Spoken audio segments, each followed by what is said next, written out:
शांताकारं भुजंगशयनं पद्मनाभं सुरेशं विश्वाधारं गगनसदृशं मेघवर्णं शुभांगं लक्ष्मीकान्तं कमलनयनं योगिभिर्ध्यानगम्यं वंदे विष्णु भवभयहरं सर्वलोकैकनाथं। मंगलम भगवान विष्णु मंगलम गरुड़ध्वज मंगलम पुंडरीकाक्ष मंगलाय तनोहरि। ओम नमो भगवते वासुदेवाय। आज का दिन आप सभी के लिए मंगलमय हो। एकादशी का व्रत भगवान विष्णु को समर्पित होता है। साल भर में 24 एकादशी पड़ती है। हर एकादशी का नाम और महत्व अलग होता है। चैत्र मास के कृष्ण पक्ष में पाप मोचनी एकादशी का व्रत रखा जाता है। पाप मोचनी एकादशी का अर्थ होता है पाप को नष्ट करने वाली एकादशी। इस दिन विधि विधान से भगवान विष्णु की पूजा करनी चाहिए।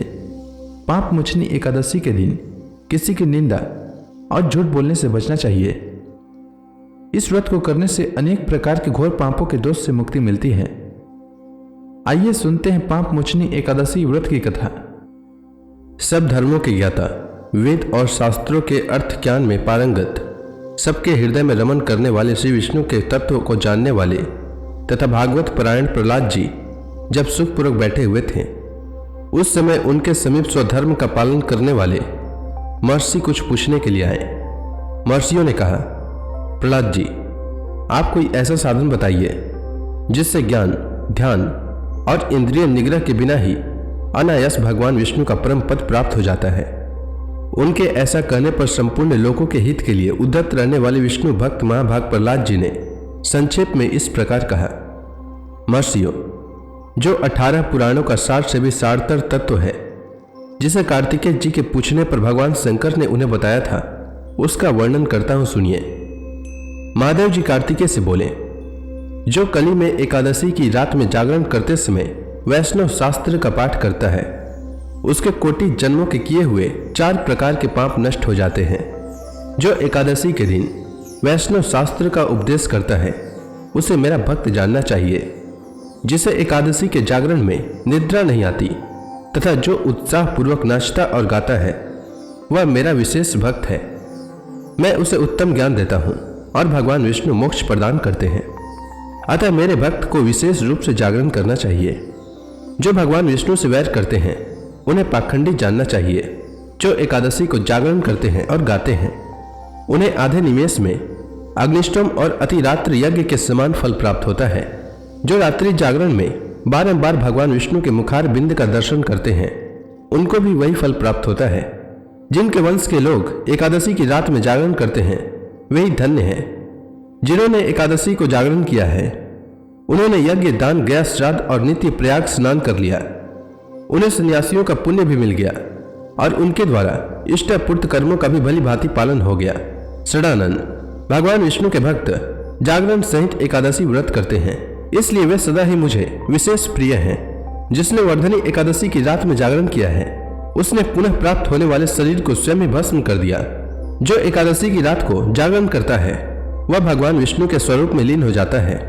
जिसने हरि बोधनी एकादशी की रात में जागरण किया है, उसके स्थूल सूक्ष्म सभी पाप नष्ट हो जाते हैं। जो एकादशी की रात में जागरण तथा ताल स्वर के साथ संगीत का आयोजन करता है, उसे महान पुण्य की प्राप्ति होती है। जो एकादशी के दिन ऋषियों द्वारा बनाए हुए दिव्य स्तोत्रों से, ऋग्वेद, यजुर्वेद तथा सामवेद के वैष्णव मंत्रों से, संस्कृत और प्राकृत के अन्य स्त्रोतों से व गीत वाद्य आदि के द्वारा भगवान विष्णु को संतुष्ट करता है, उसे भगवान विष्णु भी परमानंद प्रदान करते हैं। जो एकादशी की रात में भगवान विष्णु के आगे वैष्णव भक्तों के समीप गीता और विष्णु सहस्त्र नाम का पाठ करता है, वह उस परम धाम में जाता है जहाँ साक्षात भगवान नारायण विराजमान है। पुण्य में भागवत तथा स्कंद पुराण भगवान विष्णु को प्रिय है। मथुरा और व्रज में भगवान विष्णु के बाल चरित्र का जो वर्णन किया गया है, उसे जो एकादशी की रात में भगवान केशव का पूजन करके पढ़ता है, उसका पुण्य कितना है यह मैं नहीं जानता, कदाचित भगवान विष्णु जानते हो। बेटा, भगवान के समीप गीत, नृत्य और स्तोत्र पाठ आदि से जो फल होता है, वही कली में श्रीहरि के समीप जागरण करते समय विष्णु सहस्त्र नाम, गीता तथा श्रीमद् भागवत का पाठ करने से सहस्त्र गुना होकर मिलता है।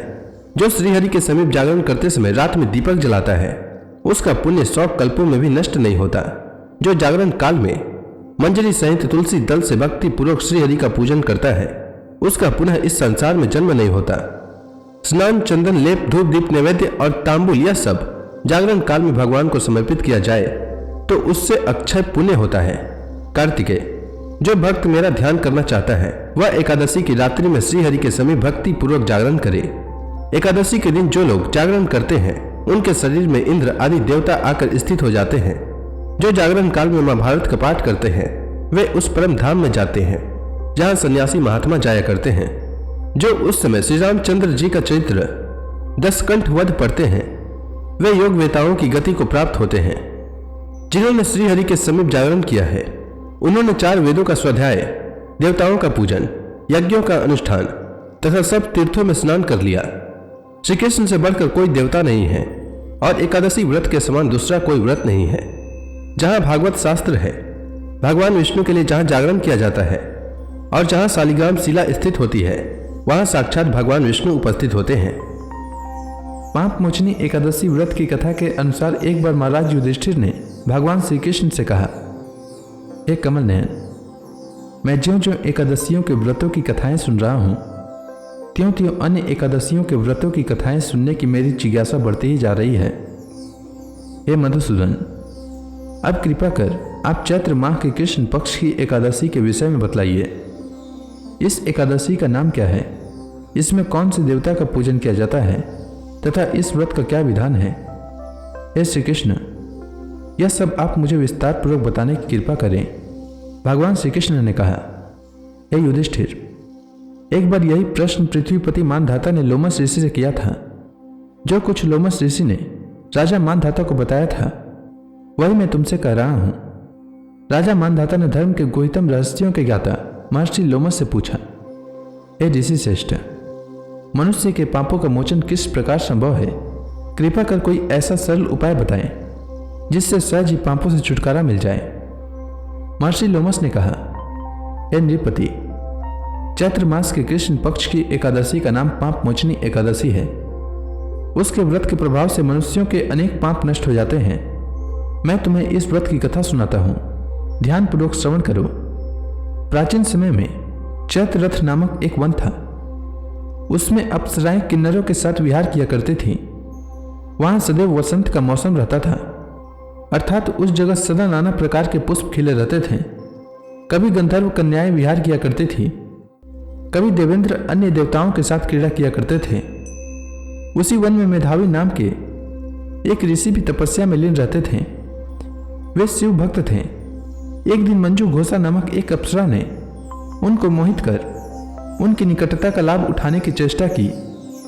इसलिए वह कुछ दूरी पर बैठ वीणा बजाकर मधुर स्वर में गाने लगी।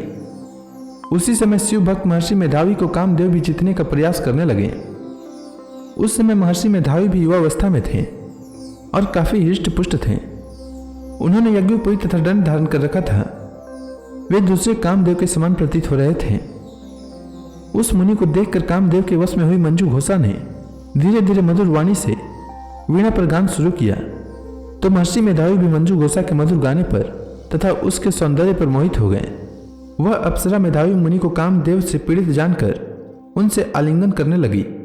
महर्षि मेधावी उसके सौंदर्य पर मोहित होकर शिव रहस्य को भूल गए और काम के वशीभूत होकर उसके साथ रमण करने लगे। काम के वशीभूत होने के कारण मुनि को उस समय दिन रात का कुछ भी ज्ञान न रहा और काफी समय तक वे रमण करते रहे। तदुपरांत मंजू घोषा उस मुनि से बोली, हे ऋषिवर, अब मुझे बहुत समय हो गया है, अतः स्वर्ग जाने की आज्ञा दीजिए। अप्सरा की बात सुनकर ऋषि ने कहा, हे मोहिनी, संध्या को तो आई हो, प्रातः काल होने पर चली जाना। ऋषि के ये वचनों को सुनकर अप्सरा उनके साथ रमण करने लगी। इसी प्रकार दोनों ने साथ साथ बहुत समय बिताया। मंजू घोषा ने एक दिन ऋषि से कहा, हे विप्र, अब आप मुझे स्वर्ग जाने की आज्ञा दीजिए। मुनि ने इस बार भी वही कहा, हे रुक्सी, अभी ज्यादा समय व्यतीत नहीं हुआ है, कुछ समय और ठहरो। मुनि की बात सुन अप्सरा ने कहा, हे ऋषिवर, आपकी रात तो बहुत लंबी है, आप स्वयं ही सोचिए कि मुझे आपके पास आए कितना समय हो गया, अब और ज्यादा समय तक ठहरना क्या उचित है। अप्सरा की बात सुन मुनि को समय का बोध हुआ और वह गंभीरतापूर्वक विचार करने लगे। जब उन्हें समय का ज्ञान हुआ कि उन्हें रमण करते 57 वर्ष व्यतीत हो चुके हैं तो उस अप्सरा को वह काल का रूप समझने लगे। इतना ज्यादा समय भोग विलास में व्यर्थ चले जाने पर उन्हें बड़ा क्रोध आया। अब वह भयंकर क्रोध में जलते हुए उस तप नाश करने वाली अप्सरा की तरफ भ्रिकुटी तान कर देखने लगे। क्रोध से उनके अधर कांपने लगे और इंद्रियां बेकाबू हो गई। क्रोध से थरथराते स्वर में मुनि ने उस अप्सरा से कहा, मेरे तप को नष्ट करने वाली दुष्टा, तू महापापिन और बहुत ही दुराचारणी है। तुझ पर धिक्कार है। अब तू मेरे साप से पिशाचनी बन जा। मुनि के क्रोध युक्त साप से वह अप्सरा पिशाचनी बन गई। यह देख वह व्यथित होकर बोली, हे ऋषिवर, अब मुझ पर क्रोध त्याग कर प्रसन्न होइए और कृपा करके बतलाइए कि इस साप का निवारण किस प्रकार होगा। विद्वानों ने कहा है, साधुओं की संगत अच्छा फल देने वाली होती है और आपके साथ तो मेरे बहुत वर्ष व्यतीत हुए हैं। अतः अब आप मुझ पर प्रसन्न हो जाइए, अन्यथा लोग कहेंगे कि एक पुण्य आत्मा के साथ रहने पर मंजू घोषा को पिशाचनी बनना पड़ा। मंजू घोषा की बात सुनकर मुनि को अपने क्रोध पर अत्यंत गलानी हुई, साथ ही अपनी अपकीर्ति का भी भय हुआ। अतः पिशाचनी बनी मंजू घोषा से मुनि ने कहा, तूने मेरा बड़ा बुरा किया है, किंतु फिर भी मैं तुझे इस शाप से मुक्ति का उपाय बतलाता हूं। चैत्र मास के कृष्ण पक्ष की जो एकादशी है उसका नाम पाप मोचनी है। उस एकादशी का उपवास करने से तेरी पिशाचनी की देह से मुक्ति हो जाएगी। ऐसा कहकर मुनि ने उसको व्रत का सब विधान समझा दिया। फिर अपने पापों का प्रायश्चित करने के लिए वे अपने पिता चैवन ऋषि के पास गए। चैवन ऋषि ने अपने पुत्र मेधावी को देखकर कहा, हे पुत्र, ऐसा क्या किया है तूने कि तेरे सभी तप नष्ट हो गए हैं, जिससे तुम्हारा समस्त तेज मलिन हो गया है। मेधावी मुनि ने लज्जा से अपना सिर झुकाकर कहा, पिताश्री, मैंने एक अप्सरा से रमण करके बहुत बड़ा पाप किया है। इसी पाप के कारण संभवतः मेरा सारा तेज और मेरे तप नष्ट हो गए हैं। कृपा करके आप इस पाप से छूटने का उपाय बतलाइए। ऋषि ने कहा, हे पुत्र, तुम चैत्र माह के कृष्ण पक्ष की पाप मोचनी एकादशी का विधि तथा भक्ति पूर्वक उपवास करो।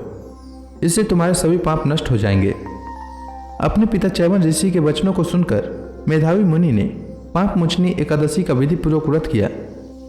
उसके प्रभाव से उनके सभी पाप नष्ट हो गए। मंजू घोषा अप्सरा भी पाप मोचनी एकादशी का उपवास करने से पिशाचनी के देह से छूट गई और पुनः अपना सुंदर रूप धारण कर स्वर्गलोक को चली गई। लोमस मुनि ने कहा, हे राजन, इस पाप मोचनी एकादशी के प्रभाव से समस्त पाप नष्ट हो जाते हैं। इस एकादशी की कथा के श्रवण व पठन से 1000 गोदान करने का फल प्राप्त होता है। इस उपवास को करने से सभी प्रकार के भयंकर पाप भी नष्ट हो जाते हैं और अंत में स्वर्गलोक की प्राप्ति होती है। तो प्रेम से बोली भगवान विष्णु की जय, श्री कृष्ण भगवान की जय, समस्त देवी देवताओं की जय। एकादशी के दिन एकादशी व्रत कथा के साथ ही 11 माता की कथा भी अवश्य सुननी चाहिए। इससे व्रत का पुण्य फल प्राप्त होता है। तो आइए सुनते हैं 11 माता की कथा। एकादशी भगवान विष्णु की साक्षात शक्ति है। जिस शक्ति ने उस असुर का वध किया है जिसे भगवान भी जीत पाने में असमर्थ थे, उस शक्ति के आगे मनुष्य के पाप रूपी असुर भला कैसे टिक सकता है। जिस शक्ति ने देवताओं के कष्ट को हर कर उन्हें सुख दिया, वह प्राणी मात्र को क्या नहीं दे सकती। सुख, समृद्धि, शांति और मोक्ष, समस्त सुख सहज ही प्राप्त हो जाते हैं। 11 माता की भक्ति में इतनी शक्ति है कि जिसके प्रभाव से मनुष्य को सहज ही सभी प्रकार के सुख प्राप्त होते हैं और अंत समय में मोक्ष की प्राप्ति होती है। 11 माता की कथा के अनुसार सतयुग में एक महाभयंकर दैत्य हुआ करता था। उसका नाम मूर था। उस दैत्य ने इंद्र आदि सभी देवताओं पर विजय प्राप्त कर उन्हें उनके पद से हटा दिया। तब इंद्र ने भगवान शंकर से प्रार्थना की, हे भोलेनाथ, हम सब देवता मूर दैत्य के अत्याचारों से दुखी होकर मृत्यु लोक में अपना जीवन व्यतीत कर रहे हैं। राक्षसों के भय से हम बहुत दुख और कष्ट भोग रहे हैं। मैं स्वयं बहुत दुखी और भयभीत हूँ। अन्य देवताओं की तो बात ही क्या करें। अतः हे कैलाशपति, कृपा कर आप मूर दैत्य के अत्याचार से बचाने का उपाय बताइए। देवराज इंद्र के प्रार्थना सुनकर भगवान शंकर ने कहा, हे देवेंद्र, आप भगवान श्री विष्णु के शरण में जाइए। मधु कैटभ का संहार करने वाले भगवान विष्णु देवताओं को अवश्य ही इस भय से मुक्त करेंगे। भगवान शंकर के आदेश का पालन करते हुए इंद्र तथा अन्य देवता क्षीर सागर गए, जहां पर भगवान श्री हरि विष्णु शेष शैया पर विराजमान थे। इंद्र सहित सभी देवताओं ने भगवान विष्णु को देखा और उनके समक्ष उपस्थित होकर उनकी स्तुति करने लगे। वे कहने लगे, हे तीनों लोकों के स्वामी, आप स्तुति करने योग्य हैं। हम सभी देवताओं का आपको कोटि कोटि प्रणाम है। हे दैत्यों के संहारक, हम आपकी शरण में हैं, आप हमारी रक्षा करें। हे त्रिलोकपति, हम सभी देवता दैत्यों के अत्याचार से भयभीत होकर आपकी शरण में आए हैं। इस समय दैत्यों ने हमें स्वर्ग से निकाल दिया है और हम सभी देवता बड़ी ही दयनीय स्थिति में मृत्यु लोक में विचरण कर रहे हैं। अब आप ही हमारे रक्षक हैं, हमारी रक्षा करें। हे जगन्नाथ, आप हमारी रक्षा करें। देवताओं की करुण पुकार सुनकर भगवान श्री हरि विष्णु बोले, हे देवगणों, वह कौन सा दैत्य है जिसने देवताओं को जीत लिया है? आप सभी देवगण किसके भय से पृथ्वी लोक में भटक रहे हैं? क्या वह दैत्य इतना बलवान है जिसने इंद्र सहित सभी देवताओं को जीत लिया है? तुम निर्भय होकर मुझे सब हाल बताओ। भगवान विष्णु के इस स्नेहमयी वचनों को सुनकर देवेंद्र ने कहा, हे प्रभु, प्राचीन काल में ब्रह्म वंश में उत्पन्न हुआ नाड़ी जंगम नाम का एक असुर था, जिसका मोर नामक एक पुत्र है, जो चंद्रवती नामक नगरी में निवास करता है, जिसने अपने बल से मृत्यु लोक और देवलोक को जीत लिया है और सब देवताओं को देवलोक से निकालकर अपने दैत्य कुल के असुरों को इंद्र, अग्नि, यम, वरुण और चंद्रमा आदि सभी को लोकपाल बना दिया है। वह स्वयं सूर्य बनकर पृथ्वी को तापता है और स्वयं मेघ बनकर जल की वर्षा करता है। अतः आप इस बलशाली भयानक असुर का संहार करके देवताओं की रक्षा करें। देवेंद्र के मुख से ऐसे वचन सुनकर भगवान विष्णु बोले, हे देवताओं, मैं आपके शत्रु का शीघ्र ही संहार करूंगा। आप सभी इसी समय मेरे साथ चंद्रवती नगरी चलिए। देवताओं की पुकार पर भगवान विष्णु तुरंत ही उनके साथ चल दिए। उधर दैत्यराज मूर ने अपने तेज से जान लिया था कि श्री विष्णु युद्ध की इच्छा से उसकी राजधानी में आ रहे हैं। अतः अपने राक्षस योद्धाओं के साथ वह भी युद्ध भूमि में आकर गरजने लगा। देखते ही देखते युद्ध शुरू हो गया। युद्ध शुरू होने पर अनगिनत असुर अपने अस्त्र शस्त्रों को धारण कर देवताओं से युद्ध करने लगे, किंतु देवता तो पहले ही डरे हुए थे।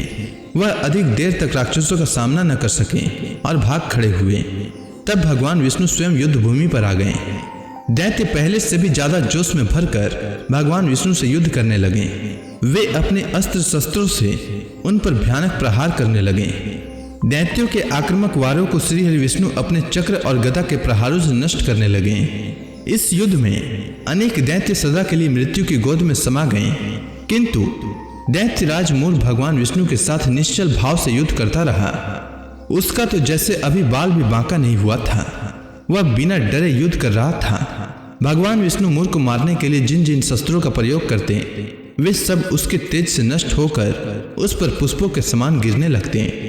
अनेक अस्त्रों शस्त्रों का प्रयोग करने पर भी भगवान विष्णु उससे जीत न सके। तब वे आपस में मल्ल युद्ध करने लगे। भगवान श्री विष्णु उस असुर से देवताओं के लिए सहस्त्र वर्षों तक युद्ध करते रहे, किंतु उस असुर से न जीत सके। अंत में भगवान विष्णु शांत होकर विश्राम करने की इच्छा से बद्रिकाश्रम स्थित 38 कोस लंबी एक द्वार वाली हेमवती नाम की एक गुफा में प्रवेश कर गए। उस गुफा में भगवान ने शयन किया। भगवान विष्णु के पीछे पीछे वह दैत्य भी चला आया था। भगवान श्री हरि विष्णु को सोता देखकर वह दैत्य उन्हें मारने को तैयार हुआ। वह सोच रहा था कि आज मैं अपने चीर शत्रु को मारकर हमेशा हमेशा के लिए निष्कंटक हो जाऊंगा, परंतु उसकी यह इच्छा पूर्ण न हो सकी, क्योंकि उसी समय भगवान विष्णु की देह से दिव्य वस्त्र धारण किए एक अत्यंत मोहिनी कन्या उत्पन्न हुई और राक्षस को ललकार कर उससे युद्ध करने लगी। उस कन्या को देखकर राक्षस को घोर आश्चर्य हुआ और वह सोचने लगा कि यह ऐसी दिव्य कन्या कहाँ से उत्पन्न हुई, और फिर वह असुर उस कन्या से लगातार युद्ध करता रहा। कुछ समय बीतने पर उस कन्या ने क्रोध में आकर उस दैत्य के अस्त्रों शस्त्रों को टुकड़े टुकड़े कर दिए। अब तो उस दैत्य को बड़ा ही क्रोध आया और वह सारी मर्यादाएं भंग करके उस कन्या से मल्ल युद्ध करने लगा। उस तेजस्वी कन्या ने उसको धक्का मारकर मूर्छित कर दिया और उसकी मूर्छा टूटने से पूर्व ही उसका सिर काटकर धड़ से अलग कर दिया। सिर काटते ही वह असुर पृथ्वी पर गिरकर मृत्यु को प्राप्त हुआ। बाकी बचे असुर अपने राजा का ऐसा दुखद अंत देखकर भयभीत होकर पाताल लोक में भाग गए। भगवान विष्णु जब निद्रा से जागे तो उस असुर को मरा देखकर उन्हें घोर आश्चर्य हुआ और वे सोचने लगे कि इस महाबली को किसने मारा है। तब वह तेजस्वी कन्या श्रीहरि से हाथ जोड़कर बोली, हे जगदीश्वर, यह असुर आपको मारने को उद्यत था, तब मैंने आपके शरीर से उत्पन्न होकर इस असुर का वध किया है। कन्या की बात सुनकर भगवान बोले, तुमने इस असुर को मारा है, अतः हे कन्या, मैं तुमसे अत्यंत प्रसन्न हूँ। इसे मारकर तुमने तीनों लोकों के देवताओं के कष्ट को हरा है, इसीलिए तुम अपनी इच्छा अनुसार वरदान मांग लो, मैं तुम्हारी प्रत्येक इच्छा को पूर्ण करूंगा। भगवान की बात सुनकर कन्या बोली, हे प्रभु, मुझे यह वरदान दीजिए कि जो मनुष्य या देव मेरा व्रत करे उसके सभी पाप नष्ट हो जाएं और अंत में उसे स्वर्ग लोक की प्राप्ति हो। मेरे व्रत का आधा फल रात्रि को मिले और उसका आधा फल एक समय भोजन करने वाले को मिले।